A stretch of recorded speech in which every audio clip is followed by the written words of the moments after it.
Greetings, delightful ones! Happy holidays to you and all of your loved ones! Today I thought it would be fun to talk to you about Santa Claus and the spirit world as I share with you some of my favorite Christmas footage from my iPhone camera roll. When we were little children, most of us believed in Santa Claus. And I think that's the most natural thing in the world. Children are fresh from the spirit world. And Santa Claus is so much like figures that we would know well on the other side. Santa Claus is this wise, inherently benevolent. He sees us when we're sleeping. He knows when we're awake. He knows when we've been good or bad. So be good for goodness sake. Now, who does that sound like if not a spirit guide? Santa Claus is much like our guides. They are always there, aware of what we're doing, aware of our intentions, aware of everything, really.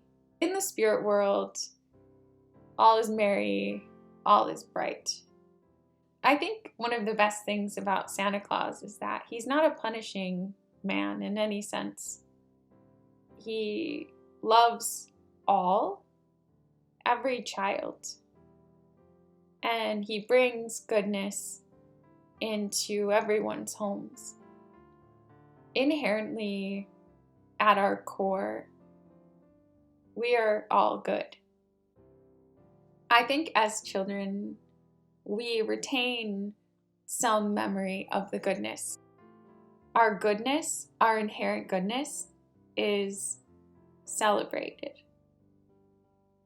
He knows when you've been good or bad, so be good for goodness sake. Every time that, we overcome the rougher aspects of our character, every time we choose love and understanding rather than punishment or judgment, they're so happy when we live out the higher aspects of our character. The idea of flying reindeer isn't far off either. On the other side, that animals have extra gifts and abilities. So I think of some of those just wonderful Rudolph the Red-Nosed Reindeer little movies and clips and stuff like that. And sometimes Rudolph talks to Santa Claus and says, Santa Claus, are you sure it's me? I'll be right in the head of the sleigh and stuff like that. And, that's natural. That's normal for animals on the other side. And to be able to fly, that's natural and normal too. I don't know if any of you as children or since then have had dreams of flying, but that's something that is very possible for us on the other side. I think sometimes we can look at children and we can say, oh, maybe they haven't quite connected to reality yet, or those children they've watched too many movies, or they're all fanciful. Children have a sense of truth within them. They have a sense of memory of our real home. Earth is, of course, our temporary home. And this is a pretty cool place in a lot of ways, but especially before about, the age of 5 or 6, children, their beliefs are sort of attuned more to that which is real on the other side. And then early life is about conditioning them to the habitus of the earth plane. There are figures, benevolent figures, like Santa Claus, that do exist, that do see everything, and that do love us nonetheless. They see us, they know what's in our heart, they know our deepest desires, and they shower us with gifts.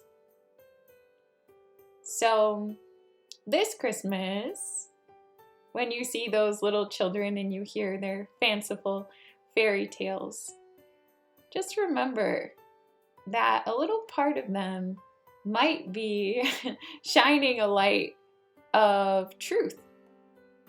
And it never hurts to believe in a little bit of magic, does it?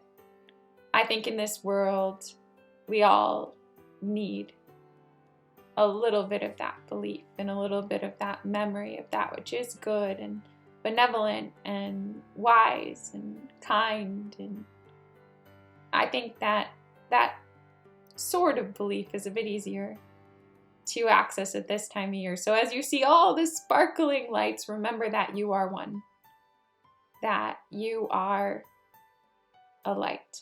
Your soul is filled with light, and you're here to sparkle in your own special way. So I just want to wish all of you very, very, very happy holidays and Happy New Year. Many blessings to you and your family, and namaste.